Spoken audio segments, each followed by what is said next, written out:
अद्भुत सूत्र और अद्भुत प्रयोग महाराज जी ने मुझे बताए, उनमें आज मैंने एक प्रयोग किया। महाराज जी ने बताया कि मंदिर में मूर्ति को मत देखो, मूर्तिमान को देखो।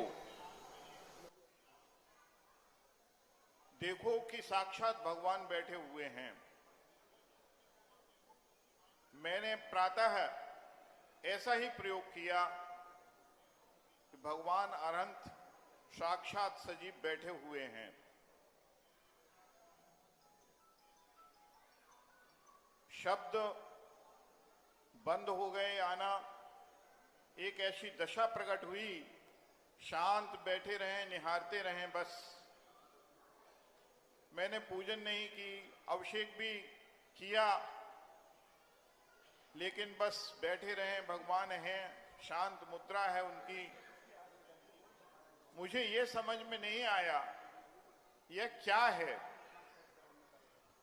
यह किस प्रकार की अनुभूति है जिसमें शब्द और क्रिया सब समाप्त हो जाते हैं। इससे क्या फायदा होने वाला है? क्या कोई ऐसी एक अवस्था है जो प्रवृत्ति से निवृत्ति की तरफ ले आती है और कुछ भी नहीं रहते, जहां शब्द भी नहीं? क्या वह चरम अवस्था आनंद की ही है? इस विषय में गुरुवर से मैं स्पष्टीकरण चाहूंगा। किसी भी वस्तु को देखते समय उसमें जो देख रहे हैं उसको आत्मा की पर्याय बनाना पड़ेगा। हम कहते हैं कि हम दर्पण देख रहे हैं, लेकिन दर्पण में देख रहे हैं, दर्पण को नहीं देख रहे हैं। जैसे कहने में आता है मैं दर्पण देख रहा हूं, लेकिन दर्पण में अपना चेहरा देख रहा है। भक्ति एक ऐसी चीज है, जब भगवान को दर्पण बना लेता है तो भगवान को देखता है, लेकिन भगवान को नहीं देखता, भगवान में देखता है। ये सबसे पहले किसी ने सिद्धि की थी तो पूज्यवर कुंदकुंद भगवान ने सिद्धि की थी। कुंदकुंद भगवान की ये सिद्धि है।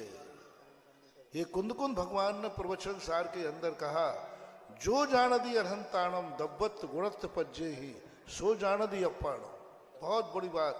ये गाथा मुझे इतनी प्रिय गाथा है। पहले मैं भी जानता था कि भगवान के दर्शन करने से क्या होता है, वो तो पर है वो भगवान है, शुद्ध है, अनंत है, सिद्ध है, सब कुछ है, हम क्यों दर्शन करें। लेकिन जब अरहंत कुंदकुंद भगवान को पढ़ा तो मैंने कहा कुंदकुंद भगवान ये कह रहे हैं कि जो भगवान के द्रव्य गुण पर्यायों को जानता है वो आत्मा को जानता है। अरे जो पर को जानता है वो स्वयं को जानता है। ये बात को हमें वर्षों ध्यान करने में, वर्षों ध्यान करने के बाद फिर पता चला, ओहो, जैसे दर्पण को व्यक्ति देखता है लेकिन दर्पण में दिखने लग जाता है उसको स्वयं, इसी प्रकार भगवान की मूरत देखते देखते वह हमारी आत्मा की पर्याय बन जाती है। और ऐसा नहीं लगता कि मैं भगवान का दर्शन कर रहा हूं, ऐसा लगता है मैं खुद भगवान बनने का आनंद ले रहा हूं। भगवान का दर्शन करने के लिए जो जाता है वो आत्मा की पर्याय बन के ऐसे लगता है जैसे मैं खुद भगवान स्वरूप बन गया हूं, मेरा खुद भगवत स्वरूप हो गया है, मैं साक्षात देख रहा हूं। बोले किसको देख रहा है? वेदी पे कौन बैठा है? मैं ही तो बैठा हूं। तू बैठा है कि भगवान बैठा है? मैं ही तो बैठा हूं, मैं तो बैठा हूं। एक जो अनुभूति होती है आत्मा की पर्याय, बस यही अनुभूति एक दिन भगवान गायब हो जाएगा और हम भगवान के पद पर बैठे हुए दिखाएंगे। एक परमानंद होता है, एक परमानंद की झलक होती है। शुद्ध उपयोग को पूज्यवर कुंदकुंद स्वामी ने परमानंदी नहीं कहा, परम पारनामिक भाव नहीं कहा। शुद्ध उपयोग में परम पारनामिक भाव नहीं कहा, ज्ञान चेतना नहीं कही, क्योंकि वो झलक है शुद्ध उपयोग। और जब वो शुद्ध उपयोग के माध्यम से लीन होता है, एक अंतर मुहूर्त के बाद वह स्वयं भगवत स्वरूप पर बैठा हुआ दिखता है, शुद्ध स्वरूप। तो जो भगवान के गुणों का, द्रव्य गुण पर्यायों का चिंतन करते करते उस पर्याय को अपने पर्याय में बना लो। पहले ज्ञान से पर्याय बनाओ, पहले ज्ञान से पर्याय बनाओ, फिर ध्यान से पर्याय बनाओ, फिर तद्रूप हो जाओ। पहले ज्ञान से पर्याय बनाओ कि ये क्या पर्याय जो उनमें है, ये पर्याय मेरी भी हो सकती है। फिर उसका ध्यान करो और ध्यान के बाद तद्रूप हो जाओ, तब कहीं जाकर के परमानंद होता है। यह परमानंद नहीं है, यह आनंद नहीं है, ये आनंद के अभिमुख होने की प्रक्रिया है। आनंद आना अलग चीज है और आनंद के अभिमुख होना अलग चीज है। ये अभिमुखपना है, और जब अभिमुख होने में इतना आनंद है तो तद्रूप होने में कितना आनंद आएगा। ये है शब्द, गौण, पर्याय, मूर्तियां सब गौण हो जाती है, दिखती नहीं। आंखें देख रही हैं पर दिखती नहीं है। जैसे दर्पण में कांच दिख रहा है लेकिन हमें अनुभव में नहीं आ रहा है, अनुभव में तो हमें अपना चेहरा आता है। ऐसी और दृष्टिकोण मूर्ति के दर्पण में एक ही चीज नहीं दिखती है।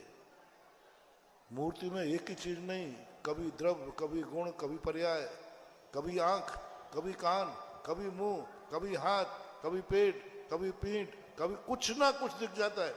कभी आंख दिख जाती है भगवान की और आंख में एकाकार हो जाओ, आंख की द्रव्य गुण पर्याय को चले जाओ।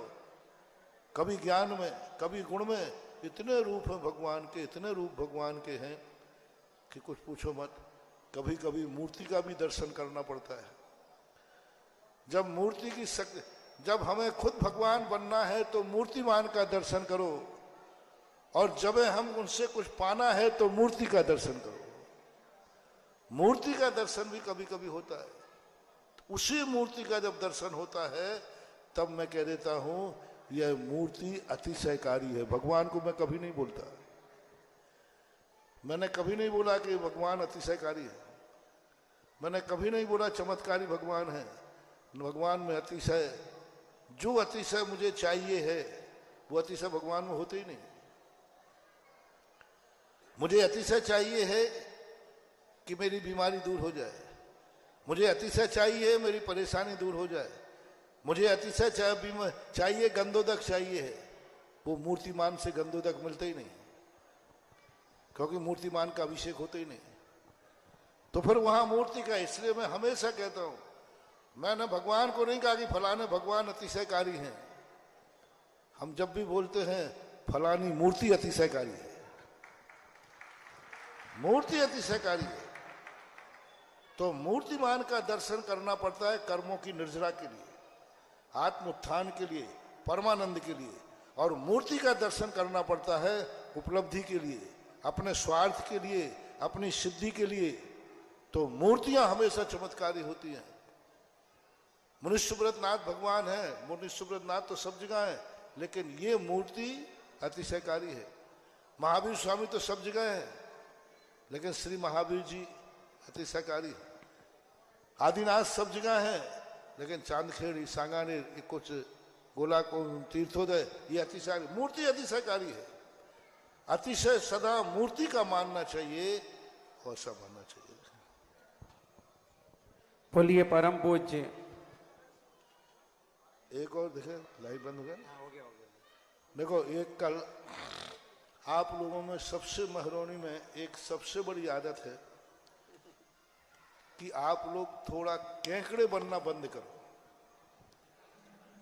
महरोनी में सबसे गंदी आदत है, स्वयं करेंगे नहीं और दूसरा करेगा तो उसकी टांग। एक इतनी गंदी आदत सबसे ज्यादा महरोनी में है। बहुत सारे डिब्बे निर्यात को जा रहे थे, सब डिब्बे सील पैक थे, उसमें एक महरोनी का डिब्बा था। इस कार्यक्रम के पुण्यार्जक थे श्री सकल दिगंबर जैन समाज, नंदीश्वर कॉलोनी, टीकमगढ़, मध्य प्रदेश। प्रबंध कारिणी समिति अध्यक्ष श्री गजेंद्र चौधरी, लोइस। उपाध्यक्ष श्री डी.के. जैन, दयोदय। उपाध्यक्ष श्री गुलाबचंद जैन, दाऊ, मवई। मंत्री श्री विमल कुमार जैन, मालपीथा। कोषाध्यक्ष श्री अशोक कुमार जैन, आहार। सह कोषाध्यक्ष श्री कैलाश चंद्र जैन, बड़माड़ई। उपमंत्री श्री स्वरूप जैन, बाजना। उपमंत्री श्री प्रकाश चंद जैन, पिक्कन। ऑडिटर श्री सुरेश चंद्र जैन दयोदय, ऑडिटर श्री सुरेश चंद्र जैन पठा। पंच कल्याणक समिति नंदीश्वर कॉलोनी टीकमगढ़ मध्य प्रदेश। कार्यकारी अध्यक्ष श्री जिनेन्द्र जैन ककड़ारी। महोत्सव निर्देशक श्री विमल जैन इलेक्ट्रिकल्स। मुख्य संयोजक श्री शिशुपाल नायक बाबा नायक। कार्यकारी मुख्य संयोजक श्री राजीव जैन वर्धमान।